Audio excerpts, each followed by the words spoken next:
Quand on parle de l'autisme, on pense tout de suite aux difficultés sociales. Communiquer, comprendre les codes, interagir. Mais si je vous disais que certains des traits les plus intenses, les plus marquants, n'ont rien à voir avec la communication. Aujourd'hui, je veux vous montrer 10 traits autistiques en dehors de la communication sociale, des traits qui transforment la vie quotidienne, mais dont on parle beaucoup trop peu. Mais comme toujours dans mes vidéos, avant de parler des traits eux-mêmes, je veux poser le contexte. Pourquoi ces traits comptent et comment on en est arrivé à les comprendre. Quand l'autisme a été décrit pour la première fois dans les années 40, on le voyait complètement différent. On le confondait avec la schizophrénie, on accusait les parents d'être froids. Bref, c'était perçu comme quelque chose de pathologique, bien sûr. Mais heureusement, aujourd'hui, beaucoup de choses ont changé. De plus en plus, on voit l'autisme non pas comme une maladie, mais comme une autre façon d'être. Mais ce n'était pas simple. Pendant longtemps, on croyait que l'autisme c'était un bloc unique avec des signes fixes. On pensait que si une personne était autiste, elle devait avoir tous les signes en même temps. Cette idée s'appelait la triade classique. Et cette triade inclut les difficultés sociales, par exemple des problèmes pour engager une conversation ou comprendre les émotions des autres. Les problèmes de communication, c'est langage particulier, compréhension littérale, difficultés avec le contexte, et comportements répétitifs et les intérêts restreints. Stimming, passion hyper ciblée, hyperfixation. Et avant, on croyait que ces 3 points allaient toujours ensemble. Si l'on manquait un, ce n'était pas considéré comme de l'autisme. Et en plus, les symptômes devaient être très visibles. Gros troubles moteurs, retard de langage, absence totale de motivation sociale. Beaucoup pensaient même que le retard intellectuel faisait partie intégrante de l'autisme. Mais avec le temps, on a compris que ce n'était pas aussi simple. L'autisme se manifeste très différemment selon les personnes. Et cette triade rigide ne correspond pas toujours. Et aussi, dans le DSM-5, c'est le manuel des diagnostics psy des États-Unis, on parle principalement de 2 clusters quand on parle de la diagnostic de l'autisme. Ce sont un cluster A et un cluster B. Cluster A parle de la communication sociale. Pour diagnostiquer les difficultés, doivent être présentées dans les 3 sous-domaines de cette cluster. Quels sont ces sous-domaines? C'est une altération des comportements non verbaux, une altération du développement et du maintien des relations et une altération de la réciprocité sociale et ou émotionnelle. Et cluster B, c'est tout le reste. Ici, il suffit de 2 symptômes sur 4. Quels symptômes?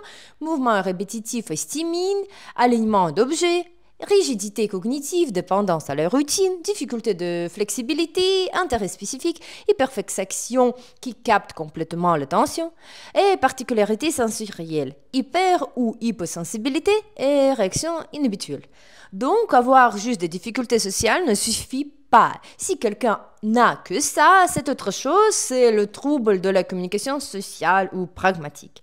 Et c'est là qu'on comprend pourquoi on parle du spectre. Chaque personne est unique. Il n'y a pas un gène ou une zone du cerveau qui fait l'autisme. Il existe des dizaines de variantes qui se combinent différemment selon chacun. Certains ont un retard de langage et des difficultés motrices, d'autres une hyperlexie et un amour des chiffres, mais pas de problème moteur. Certains dépendent énormément de la routine et ont un stimming très marqué.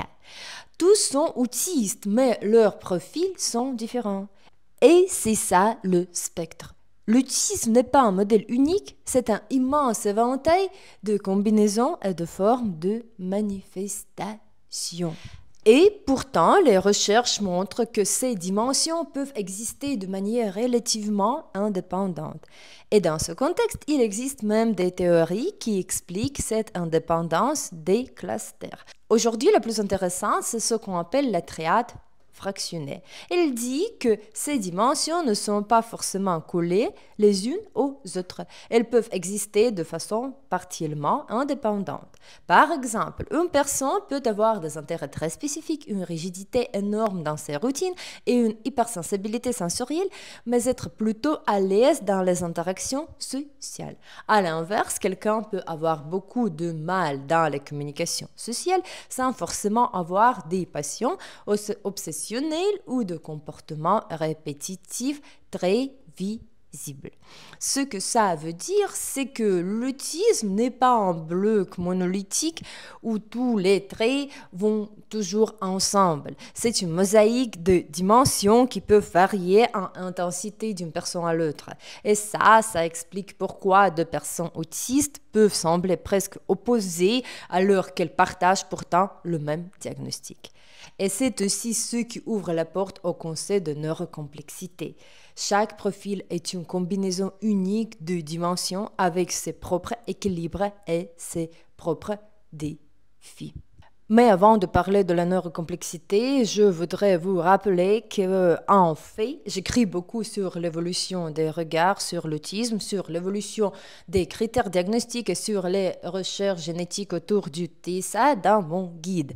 Oui, j'ai un guide sur l'autisme, il n'est pas encore dans la version parfaite que j'avais imaginée au départ, donc il sera complété, mais malgré tout, je suis très fière d'avoir réussi à l'écrire.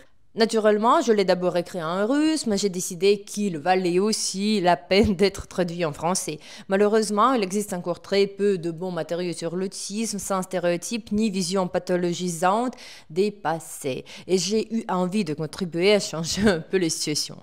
Mon guide est assez volumineux, plus de 250 pages et comporte deux grandes parties, théoriques et pratiques. Elles sont liées car ces chapitres théoriques permettent de comprendre beaucoup plus profondément pourquoi les traits se manifestent de telle manière dans la pratique.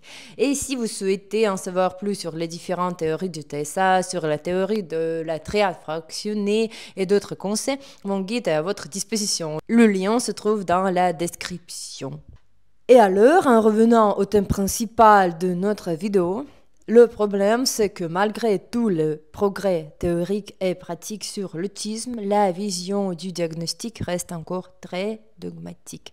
Beaucoup de chercheurs et des psys refusent encore l'approche spectre car selon eux, elle brouille les frontières de l'autisme.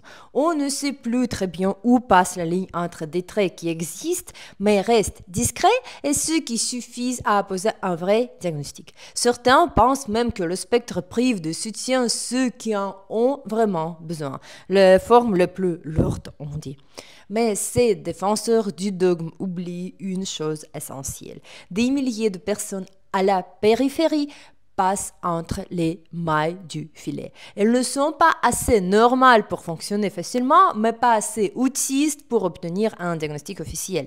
Et cette obsession pour un pool précis de symptômes, c'est la principale menace pour ces personnes pas assez autistes. Tu peux avoir un bouquet entier de traits qui empoisonnent ta vie au quotidien. Sensibilité sensorielle, rigidité cognitive, dépendance extrême à la routine, troubles moteurs légers, difficulté à gérer les émotions, hyperfixation puissante, problèmes de flexibilité et de passage d'une tâche à l'autre. Et pourtant, tu es socialement compétent. Du coup, tes difficultés sont souvent ignorées. Soit elles sont attribuées à un autre diagnostic, soit elles semblent pas si graves pour chercher de l'aide. Et ce n'est pas qu'une question de masking social ou d'inexpérience des médecins. Tu peux avoir de très bonnes compétences sociales innées. Dans ton spectre, elles peuvent être quasiment intactes. Mais tous les autres défis sont bien présents. Et avec cette socialité développée, tu sors automatiquement du spectre autistique. Mais heureusement, il y a quand même des avancées. De plus en plus de spécialistes s'éloignent des catégories rigides et commencent à évaluer les personnes selon un profil de traits spécifique pour offrir un accompagnement adapté à leur profil neurodivergent. Dans ce cadre, je veux partager à nouveau la conceptualisation de Lindsay Macaret. C'est une psychologue et blogueuse neurodivergente. Elle a proposé la notion de neurocomplexité théorie basée sur ses observations cliniques. La neurocomplexité, selon lui, ce n'est pas juste être neurodivergente ou être intelligente et sensible. C'est une organisation interne particulière où émotions, pensées et sensations sont unies de manière complexe, formant un tissu intérieur riche et multicouche. L'expérience interne n'est jamais linéaire. Elle est intense, abstraite, nuancée et souvent inhabituelle. Ce qui semble simple pour quelqu'un d'autre devient dans un esprit neurocomplexe un réseau de liens, de détails et de subtilités. Être neurocomplexe, c'est ressentir et penser en même temps, vivre la réalité sur plusieurs plans à la fois. Le système nerveux traite le monde différemment selon des schémas standards, mais via ses propres filtres émotionnels, cognitifs, sensoriels et intuitifs. Parfois, ça crée de l'harmonie quand intérieur et extérieur coïncident. Parfois, ça crée tension et conflit quand une vie intérieure riche se heurte à des exigences extérieures rigides. La neurocomplexité inclut la neurodifférence, autisme, TDAH, la haute sensibilité aussi, la douance, des capacités créatives ou intuitives inhabituelles. Mais ce n'est pas juste une liste d'étiquettes, c'est une dynamique vivante. L'important, ce n'est pas seulement le câblage du cerveau, mais aussi l'environnement, les relations, l'expérience de vie, tout ce qui façonne ton mode unique de ressentir et d'exister. En somme, la neurocomplexité, c'est une autre manière d'exister dans le monde, plus riche, plus sensible, moins linéaire. C'est une architecture intérieure particulière qui mérite reconnaissance et langage pour décrire sa richesse. Et je partage entièrement cette vision. Tout trouble mental change notre perception du monde et de soi. Prenons l'anxiété, par exemple. Elle déforme les réalités, influence nos croyances, nos perceptions. Mais la neurodivergence, ce n'est pas une déformation pathologique à corriger. C'est un mode de vie différent, un niveau différent de perception. Ton système nerveux, tes sens, tes zones cérébrales fonctionnent autrement depuis la naissance. Cela influence comment tu ressens, penses, agis et te manifestes dans le monde. Et contrairement à l'anxiété, ce n'est pas un seul trouble. C'est une somme de dizaines de processus qui font de toi un individu particulier. Et te mettre dans des cases rigides et juger tes difficultés selon des modèles stéréotypés, c'est nier ton expérience et ton droit d'être toi-même. Pourquoi l'absence complète d'un seul cluster de symptômes invaliderait, elle, toutes les autres particularités neurodivergentes? Un autre point essentiel, ce sont les comorbidités. Oui, tu peux recevoir du diagnostic officiel, autisme plus TDAH, mais beaucoup de spécialistes n'ont pas encore compris que cela ne fait pas juste 5 symptômes d'ici, plus un de là. C'est un mélange complexe qui crée un profil unique, nouveau, particulier. Les neurodivergences sont souvent de pair. TDAH avec des traits autistiques, particularités sensorielles, dyslexie, autisme avec TDAH, dyspraxie et plein d'autres choses. Résultat, un profil unique et incomparable. Et c'est exactement ce que j'aimerais voir, que tous les professionnels adoptent cette perspective. Pour l'instant, ce sont juste de timides pas en avant. Et en ce qui concerne l'autisme, il y a même des études récentes qui confirment que le cluster A, communication sociale, et le cluster B et tout le reste ne sont pas liés génétiquement. Dans une étude récente, les chercheurs ont étudié la systématisation, un trait cognitif qui consiste à analyser et construire des systèmes. La systématisation est considérée comme un trait lié à l'autisme, mais hors domaine social. Puis l'héritabilité de la systématisation, les relations génétiques entre systématisation et autisme, les relations génétiques entre la systématisation et les traits sociaux de l'autisme, ainsi que le comportement restreint et répétitif. Résultat, la systématisation est héritable et génétiquement liée à l'autisme. La systématisation est positivement corrélée au comportement restreint et répétitif et la systématisation n'est pas liée aux difficultés sociales. Et concrètement, qu'est-ce que ça change pour nous? En réalité, beaucoup de choses que j'ai déjà écrites. Premièrement, approche individuelle pour le diagnostic et le soutien. Si les deux grands domaines de l'autisme, difficultés sociales et comportements restreints répétitifs, peuvent être indépendants, cela confirme que les personnes autistes sont très différentes. Cela permet de valider son expérience personnelle et ses particularités sans se sentir imposteur. Par exemple, une personne peut avoir des intérêts restreints et de routines très marquées, mais bien gérer les interactions sociales et inversement. Cela permet d'adapter le soutien et l'accompagnement à chaque personne, plutôt que d'appliquer une approche universelle. Deuxièmement, on peut parler du changement dans l'approche éducative et thérapeutique. Pour les personnes avec des difficultés sociales mais sans intérêt restreint prononcé, l'apprentissage et la thérapie peuvent se concentrer sur le développement des compétences sociales et la compréhension des émotions. Et pour les personnes avec une forte systématisation et comportement restreint mais peu de difficultés sociales, la thérapie peut se concentrer sur la flexibilité, la gestion des changements et l'élargissement des intérêts. Et troisièmement, on peut séparer les domaines pour l'identification. Comme je l'ai déjà dit, c'est une excellente base pour la validation personnelle. Cette découverte nous aide à comprendre pourquoi notre expérience peut être différente de celle d'autres autistes. Par exemple, une personne peut avoir un fort besoin de systématisation de routine, mais ne pas rencontrer des difficultés sociales majeures. Cela lui permet de comprendre que ces particularités viennent d'un seul domaine et non des deux. Et enfin, on parle de l'amélioration du diagnostic dans les cas frontières. Si les deux domaines peuvent être indépendants, cela explique pourquoi certaines personnes présentent des traits autistiques isolés, mais pas un diagnostic complet de TSA. Quelqu'un, encore une fois, peut avoir une stigmatisation très marquée comme intérêt pour organiser des données, tout en gérant bien les interactions sociales. Et ces cas peuvent être reconnus et interprétés avec plus de précision. Et enfin, parlons des traits eux-mêmes. Comme d'habitude, la partie théorique est un peu longue, alors on commence par le monotropisme. Le monotropisme est une caractéristique fondamentale de la pensée autistique qui explique beaucoup d'autres manifestations du spectre. Contrairement au neurotypique, dont le cerveau peut répartir l'attention sur plusieurs tâches en même temps, le cerveau autistique se concentre sur un seul objectif à la fois. Ça concerne à la fois les détails et les grands enjeux, comme les intérêts spécifiques par exemple. L'attention pousse littéralement tout le reste, laissant très peu de ressources pour d'autres tâches. C'est pour ça que les personnes autistes ont du mal à travailler dans un environnement bruyant, multitâche ou à changer de plan. Dans la vie quotidienne, ça se voit partout. Par exemple, quand je commence quelque chose, je plonge complètement dedans. J'oublie de manger ou même d'aller aux toilettes. Et le monotropisme de l'attention ne concerne pas seulement les tâches pour moi. Il influence aussi la perception sensorielle, la planification, la gestion de la vie quotidienne.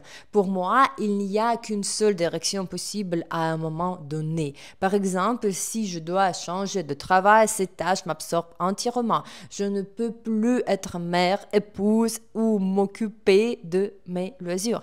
Pas étonnant que quand j'entends « Relax, ne te prends pas la tête », je suis secouée.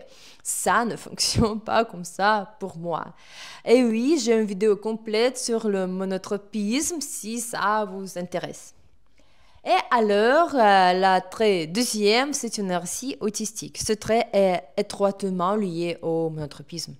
L'inertie autistique décrit non seulement les difficultés à commencer une action, mais aussi à la terminer. Quand le cerveau est focalisé sur une tâche, il se verrouille et changer de tâche demande un effort colossal. Par exemple, pour moi, c'est très difficile de me lever après être resté assise longtemps, même si le corps clame de mouvement. Si j'oublie mon parapluie, je ne peux tout simplement pas revenir le chercher, même si je vois qu'il pleut. L'inertie autistique rend des actions quotidiennes banales pour d'autres, extrêmement difficiles pour nous. Troisièmement, c'est l'hyperfocus. L'hyperfocus peut être vu comme la forme extrême du monotropisme. On plonge totalement dans une tâche, perdant la notion du temps et ignorant ses besoins physiques. Contrairement à l'hyperfocus dans le TDAH, qui est très répandu aussi parmi les personnes TDAH, l'hyperfocus de TDAH concerne souvent des stimuli excitants, jeux, shopping. L'hyperfocus autistique peut se déclencher sur des tâches ignorantes, comme le travail ou les études. Et c'est une force pour la productivité et la profondeur des connaissances, mais ça épuise le corps, provoque stress et anxiété. Quatrièmement, je pense, c'est le traitement lent de l'information. Les personnes avec TSA ont besoin de plus de temps pour percevoir et traiter l'information visuelle, auditive, tactile, olfactive etc. Cela n'a rien à voir avec l'intelligence, mais ça impacte la prise de décision, les réactions aux urgences et la gestion de la charge cognitive. Par exemple, rester bloqué sur une question simple pendant que le cerveau traite encore l'info précédente. Les interruptions ou changements inattendus peuvent dérégler complètement le rythme et le retour à la normale peut prendre des heures. Puis, on parle des intérêts spécifiques et hyperfixation. Intérêt spécifique, c'est la passion intense pour un sujet avec un investissement de temps et d'énergie exceptionnel. Et chez les filles et femmes concernées, l'autisme souvent socialement acceptable. Séries, pop culture. Chez les garçons, souvent plus spécifique. Hyperfixation, c'est similaire mais plus courte et plus intense, affectant la vie quotidienne bien sûr. Par exemple, s'immerger pendant des mois dans un sujet au détriment des études, du travail et des besoins essentiels. Ces états peuvent donner un sentiment de compétence et de joie, mais aussi épuiser et créer une indépendance à l'objet de focus. Un autre trait principal, ce sont des anomalies sensorielles. Les personnes autistes présentent souvent hyper ou hyposensibilité à la lumière, sont touchées aux deux goûts. Les réactions peuvent être extrêmes, du fort inconfort à l'ignorance complète du stimulus. Par exemple, un bruit banal peut provoquer panique ou douleur physique chez toi. Ces particularités influencent bien sûr le choix du travail, le loisir, les relations, l'organisation de l'espace, donc toute la vie. Encore, parmi les anomalies sensorielles, on peut nommer encore les problèmes avec interoception et l'alexithymie. L'interoception, c'est la capacité à sentir les signaux du corps, faim, soif, fatigue, anxiété, souvent perturbée chez les TSA. Ce qui peut inclure alexithymie, c'est la difficulté à identifier et exprimer ses émotions.